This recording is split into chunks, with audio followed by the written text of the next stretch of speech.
જય ભોજલરામ। આજે ફતેપુર ખાતે એક ભવ્ય સુંદર ભોજલરામ બાપાનું મંદિર નિર્માણ થઈ ગયું છે। તો આ મંદિરની પ્રાણ પ્રતિષ્ઠા આગામી તારીખ ફેબ્રુઆરીના 4, 5 અને 6 તારીખના રોજ એ ઉજવવામાં આવશે।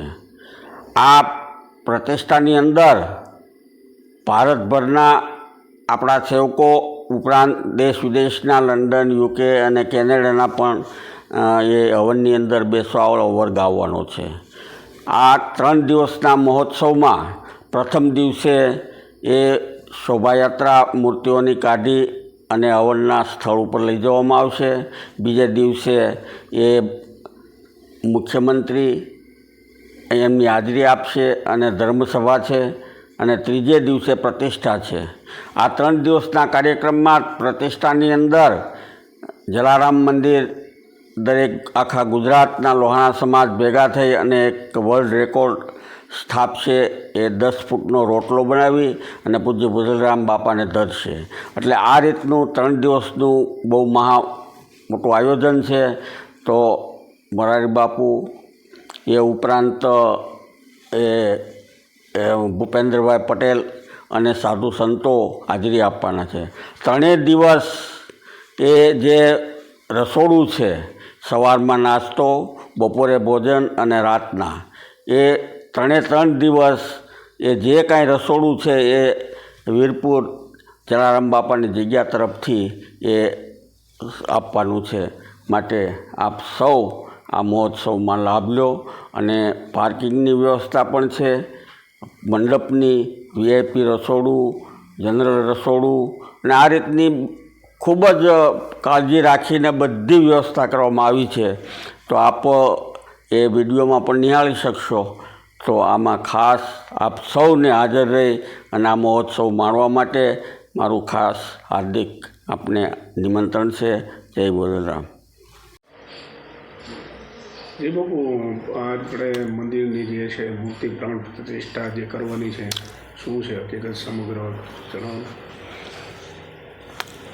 આજે ભોજલધામ ફતેપુર ખાતે પૂજ્ય ભોજલરામ બાપાનું મંદિર તૈયાર થઈ ગયું છે અને એની પ્રાણ પ્રતિષ્ઠા આવતી ફેબ્રુઆરીના 4, 5 અને 6 તારીખના રોજ એ ઉજવવામાં આવશે। આ ભવ્યથી ભવ્ય અમરેલી જિલ્લાનું મોટામાં મોટું દર વર્ષે ઉત્સવ હોય જ છે, પણ આ વર્ષે 3 દિવસનો ગુજરાત, મહારાષ્ટ્ર અને બહારના અને વિદેશના પણ એટલા લોકો ભાગ લેવાના છે।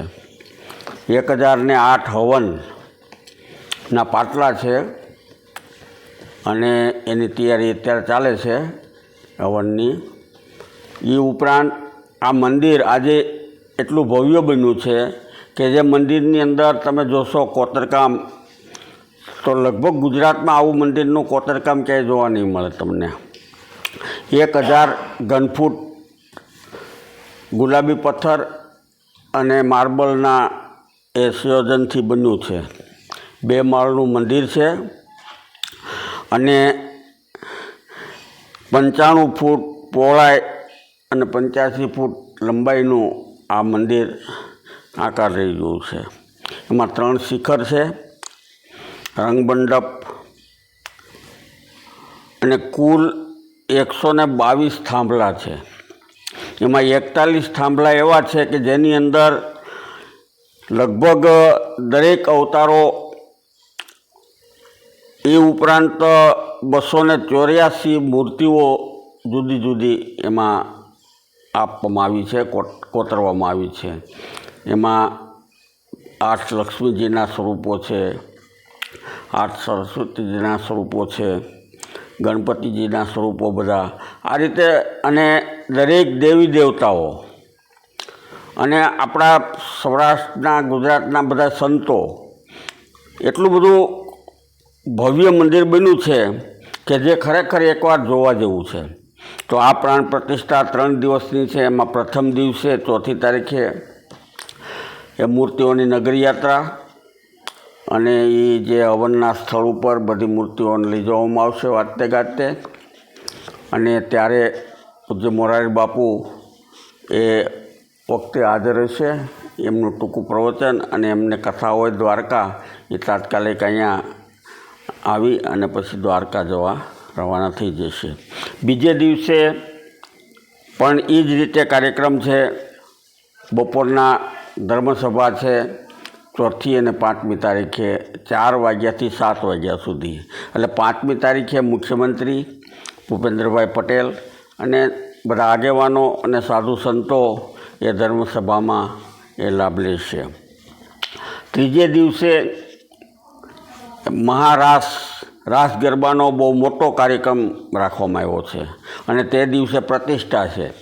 12 વાગ્યે પ્રતિષ્ઠા થશે અને એ દિવસે લોહાણા સમાજ જામનગર એ જલારામ બાપાના મંદિર તરફથી 10 ફૂટનો એ રોટલો બનાવી અને ગુરુદેવ ભોજરામ બાપાને ધરવામાં આવશે. આ રોટલો એને 200મી જન્મજયંતિ જલારામ બાપાની હતી ત્યારે એમણે બનાવેલો 7 ફૂટનો અને ગિનિસ બુકમાં એ વર્લ્ડ રેકોર્ડ થયેલો.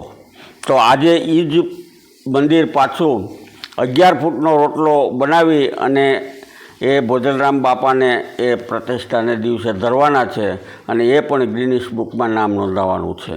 તો આવું ભવ્ય મંદિર બની રહ્યું છે. તો આપ સર્વે લોકો એમાં સહકુટુંબ એ ભાગ લે અને આ ઉત્સવને દીપાવે એવી ખાસ આપ સૌને વિનંતી.